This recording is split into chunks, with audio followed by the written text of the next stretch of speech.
The lights in the Xenocombat arena flickered to life one by one, revealing a massive circular battlefield of shifting platforms, artificial fog, and weapons pods. Hundreds of cadets, alien and human, filed into the spectators' terraces. But all eyes eventually drifted toward one small figure standing alone near the entrance gate. Cadet Lyra Hale. Human. Deathworlder. And supposedly weak. At least, that's what everyone believed. She was thin compared to the towering Korgoth knights. Too quiet for the boastful Varkan hunters. Too polite for the boast-driven Odrek's swarm fighters. Even the other humans whispered. She barely passed the fitness trial. Her neural reaction scores are low. She shouldn't even be here. Lyra ignored the whispers.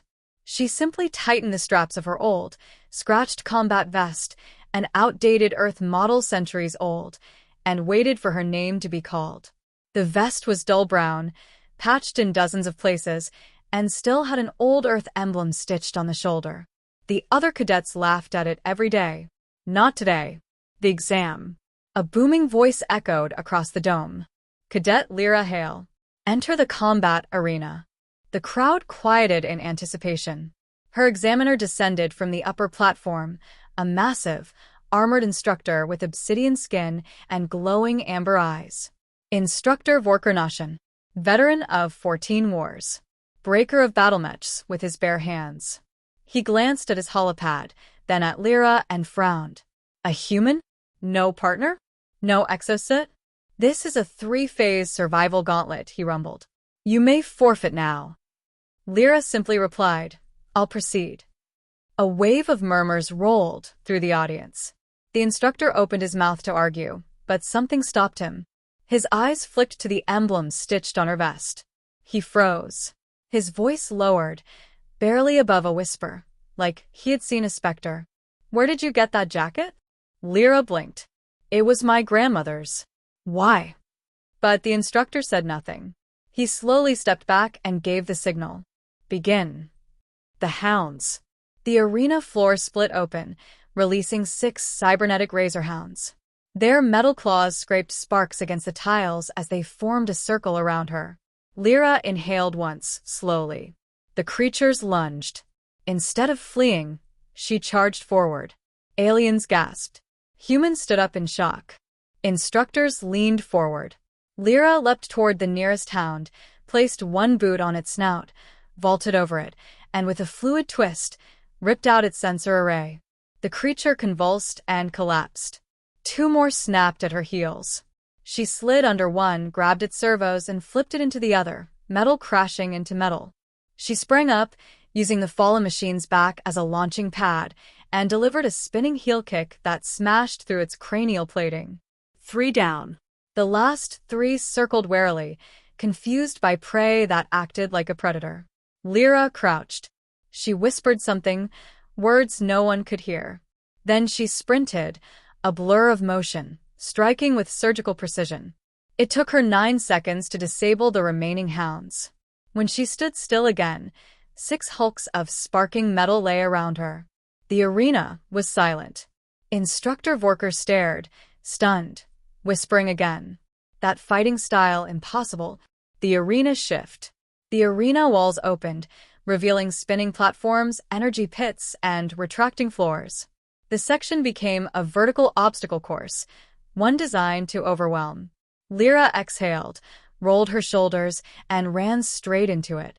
A platform rotated too fast? She timed the jump perfectly. A collapsible bridge gave way. She caught the edge one-handed and swung herself back up. A gravity shift pinned everyone else down. She angled her body, letting the shift boost her forward. She moved like she'd trained for this her whole life. But the truth was more chilling. Her grandmother had. The Titan drone. Metal groaned as something enormous climbed out of the ground. An 8-meter combat drone with shock cannons for arms and armor thick enough to shrug off missiles. It stomped toward her, each step rattling the arena. A cadet screamed from the stands, "She'll die." But Lyra didn't hesitate. She ran toward the Titan. The drone unleashed a barrage, energy blasts scorching the ground behind her. She dove, rolled, sprang up the side of debris, and leapt onto its arm.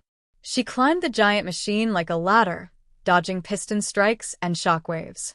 Reaching its shoulders, she ripped open a maintenance panel, grabbed a loose cable, then jammed it into the neural override slot. The drone spasmed, sparks erupting. She jumped off just as it collapsed to its knees, its systems shutting down.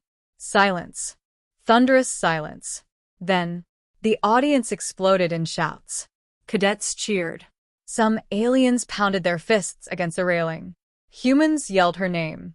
Lyra simply stood there, dust drifting around her. The revelation.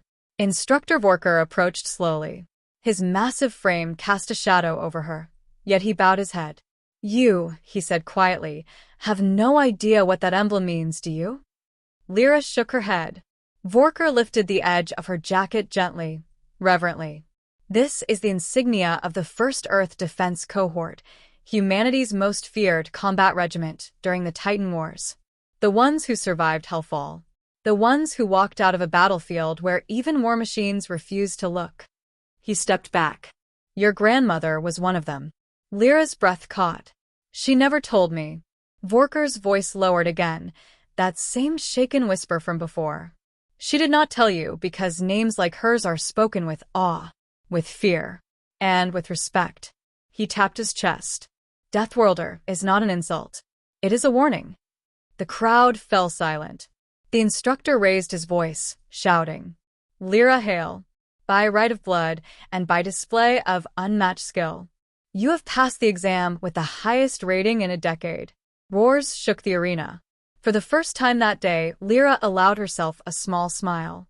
She looked down at her grandmother's jacket, brushed off the dust, and whispered, "I hope you saw that."